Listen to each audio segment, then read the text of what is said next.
Sir, जैसा अभी आपने कहा प्रेस वार्ता के दौरान कि प्रधानमंत्री दोबारा से नरेंद्र मोदी 2024 में विराजमान हो रहे हैं, आप कैसे कह सकते हैं, पूर्व में घोषणा कैसे कर सकते हैं कि वही आएंगे दोबारा? वह इसलिए कह सकते हैं कि मैं पैदाइशी भी किसान हूँ और आज किसान की जिम्मेवारी मिली है तो किसान के पास समय का अनुभव, कब बारिश होगी, कब धूप निकलेगा और कब बीज अंकुर लेगा, इसकी जानकारी अगर किसान को नहीं है तो वो किसान नहीं। राजनीतिक लोग अगर समीक्षा नहीं कर पाता है, हमारे प्रधानमंत्री भारतीय जनता पार्टी और भारतीय जनता पार्टी के गठबंधन के सभी सहयोगी दल 12 महीने समाज में काम करते हैं और समाज की एक एक व्यक्ति की भावनाओं से जुड़ते हैं, उनकी ज़रूरत को समझने का और परखने का काम करते हैं। बाकी ये बरसाती मेढक आज सब मिल करके भी, ये हम लोग बचपन में रेत का घर बनाते थे, नया घर भरो पुराना घर भिसो, तो वही हाल इस गठबंधन का है। ये रेत का घर है। अभी आपके सामने में इंडिया गठबंधन बन रही थी, इंडिया गठबंधन का ईंट है ही नहीं, तो रेत का घर कैसे बनेगा? तो हम अपने आत्मविश्वास के साथ अगर हम अपनी बात नहीं कर सकते हैं, समाज में अगर हमने काम किया है तो समाज के लोग, अपने समाज को अगर हम अपनापन दे दें तो अपनों का प्यार हमें मिल सकता है। अपने कर्म का छोटा सा उपहार अगर दे दें तो अपनों का पूरा संसार हमें मिल सकता है। हम अपनों में प्यार बांटते हैं, हमें प्यार मिलेगा। और हमारे प्रधानमंत्री जी ने समाज के लिए काम किया है। आप ग्रामीण क्षेत्र में जाके देखिए, आज कच्चा घर देखने को नहीं मिलेगा, पक्का घर एक गांव में कम से कम 10-10 घर बन रहे हैं। आप पूछिए भाई ये घर कैसे बना रहे हो, तो मोदी जी का पैसा आया था। तो उनके कार्यकर्ता, हमारे नेता और हमारी योजनाएं, हम लोग रोज योजनाओं पे काम करते हैं। अभी हमने आपको बोला कि देश में किसान के हितैषी कई संगठन हैं, सैकड़ों संगठन हैं, लेकिन किसान के हितैषी योजनाओं से जोड़ने वाले कितने लोग हैं? हम उस योजनाओं से जोड़ के किसान का हितैषी बनेंगे, किसान को मजबूत करेंगे, किसान को लाभ पहुंचाएंगे, किसान हमारे साथ चलेगा।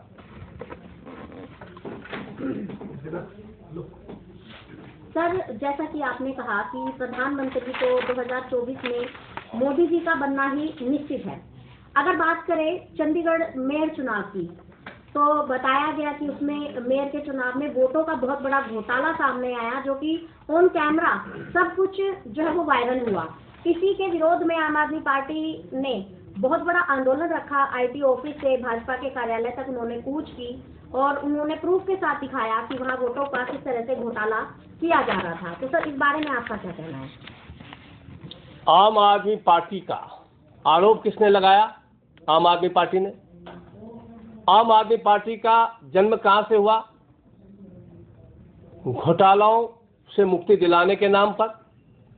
आज पूरे देश में आम आदमी पार्टी का चेहरा, हर व्यक्ति का चेहरा, जिसके चेहरे का पहचान ही घोटालेबाज के रूप में हो, वो दूसरे के घोटाले पे क्या क्वेश्चन लगाएगा? तो सर, फिर आखिर बीजेपी वाले इसमें क्यों डरे हुए हैं कि आम आदमी पार्टी के सभी मंत्रियों को, विधायकों को जेल में जो है वो डाला जा रहा है ईडी की छापेमारी करा के? तो कहीं वो जेल में जो डाला जा रहा है, रोड से पकड़ के डाला जा रहा है या जांच की प्रक्रिया उन पर चल रही है?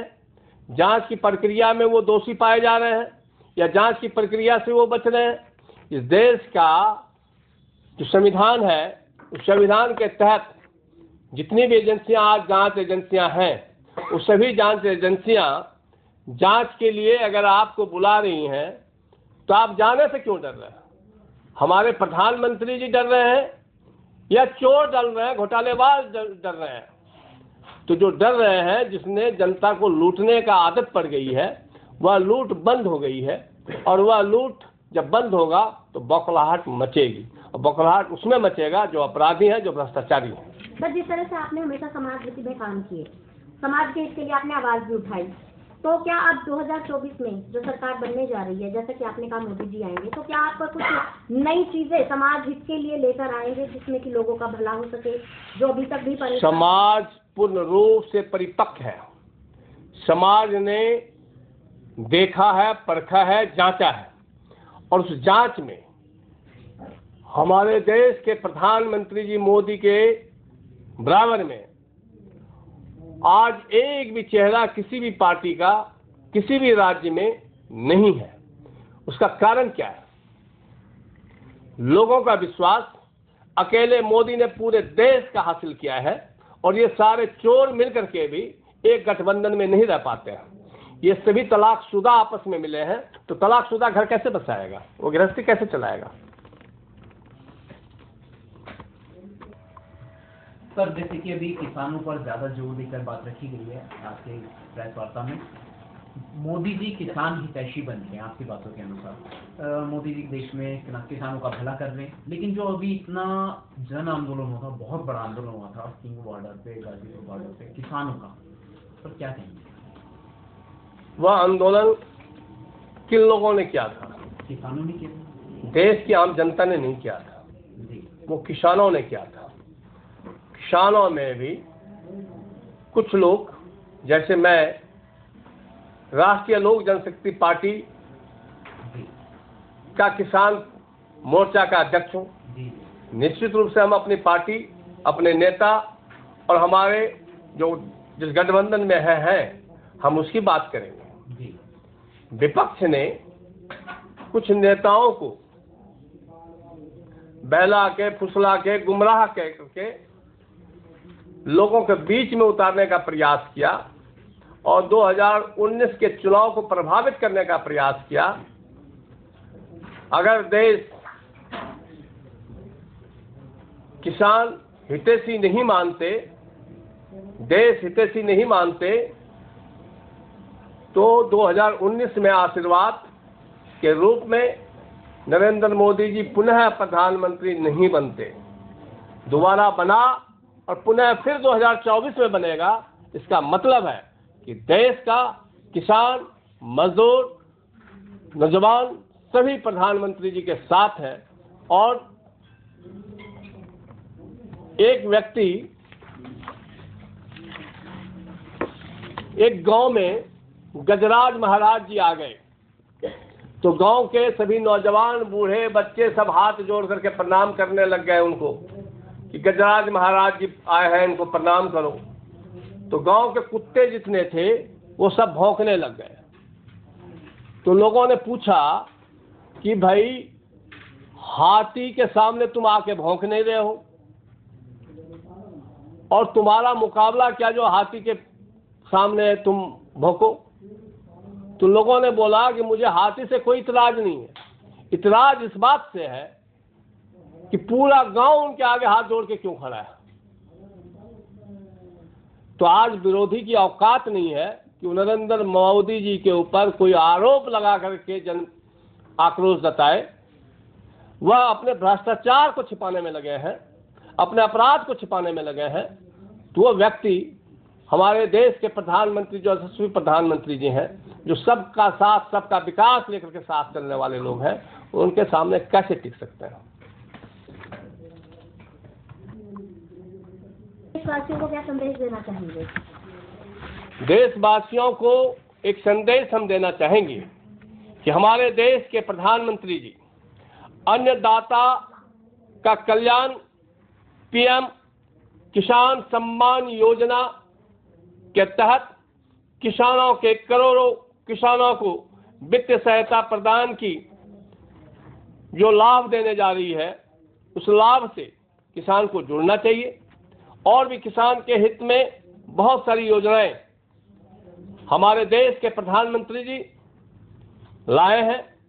वो हमने बताया कि उस योजनाओं से आज अगर किसान नहीं जुड़ पा रहा है, उनको लाभ नहीं पहुंच पा रहा है, तो उसके लिए हमारे प्रधानमंत्री जी नहीं, हमारे जैसे जो सामाजिक कार्यकर्ता अपने आप को कहते हैं, किसी अलग अलग पार्टी के जो किसान हितैषी कहते हैं, वो उसकी निष्क्रियता है कि वह उस योजनाओं से अपने किसान भाइयों को नहीं जोड़ पा रहे हैं। हम देश के किसानों से आग्रह करेंगे कि वो सभी साथी एकजुट होकर के बिना किसी बहकावे में आए उस योजनाओं से जुड़ने का काम करें।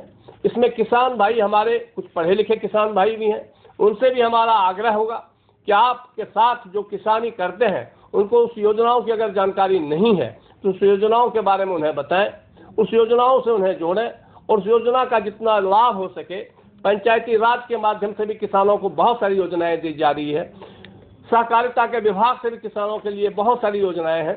मुझे लगता है देश में किसान और युवा को मजबूत करने के लिए पूरे देश में आधा योजनाएं किसान और युवा को मजबूत करने के लिए है। अब हमारा किसानी के रूप में आज जो रुझान लोगों का कम होता जा रहा है युवाओं को, युवा जिस भी संगठन में, जिस भी क्षेत्र में युवा का रुचि घटना शुरू होगा, वह देश का वो रीढ़ कमजोर होना स्वाभाविक है। बसंत ऋतु को इसीलिए बेहतर ऋतु माना गया है, उस ऋतु में पुराने पत्ते झड़ते हैं, नए पत्ते आते हैं, हरियाली आती है। तो एक किसान जब अपने उम्र तक पहुंचते हैं तो आज नौजवान किसानी से परहेज कर रहे हैं, उस योजनाओं से जोड़ करके किसानों को, आज मैं बिहार से हूं, मैं भली भांति देखता हूं कि 20,000 की नौकरी करने के लिए, गार्ड की नौकरी करने के लिए, किसी फैक्ट्री में नौकरी करने के लिए लोग बाहर निकल रहे हैं, अपमानित हो रहे हैं, धीरे धीरे वो कमजोर हो रहे हैं और उनकी जमीन भी बंजर हो रही है, क्योंकि जब हम बेहतर खेती करेंगे तभी वह जमीन भी उपजाऊ रहेगी और तभी उस जमीन में आज जितनी तकनीकी प्रधानमंत्री जी के द्वारा देश में किसानों के हित में लाया गया है उसको पहुंचाना है। और हमने आपको बताया कि आज हर ब्लॉक में VLW है जो किसान के बारे में घर घर जाकर के किसानों को अपना योजनाओं का लाभ पहुंचाने के लिए उनको जागृत करे, लेकिन वो नहीं करते हैं। अगर वह नहीं करते हैं, देश का जब किसान कमजोर इसलिए है कि हम जागरूक नहीं हैं। किसानों को सिर्फ जागरूक करने की जरूरत है, युवाओं को किसानी से जोड़ने की जरूरत है, महिलाओं को किसान से जोड़ने की जरूरत है और हम निश्चित रूप से अपने किसान मोर्चा में महिला किसान, युवा किसान का भी एक विंग बनाएंगे और पूरे देश में युद्ध स्तर पर काम करेंगे। और किसान को आप देखिएगा 2 साल के अंदर अंदर किसान की स्थिति, किसान को जब अपनी योजनाओं की जानकारी हो जाएगी तो हम तो वो है, जब हम जमीन की सीना फाड़ के फसल उगा सकते हैं तो हम अपना हक और अधिकार भी सीना फाड़ के लेंगे।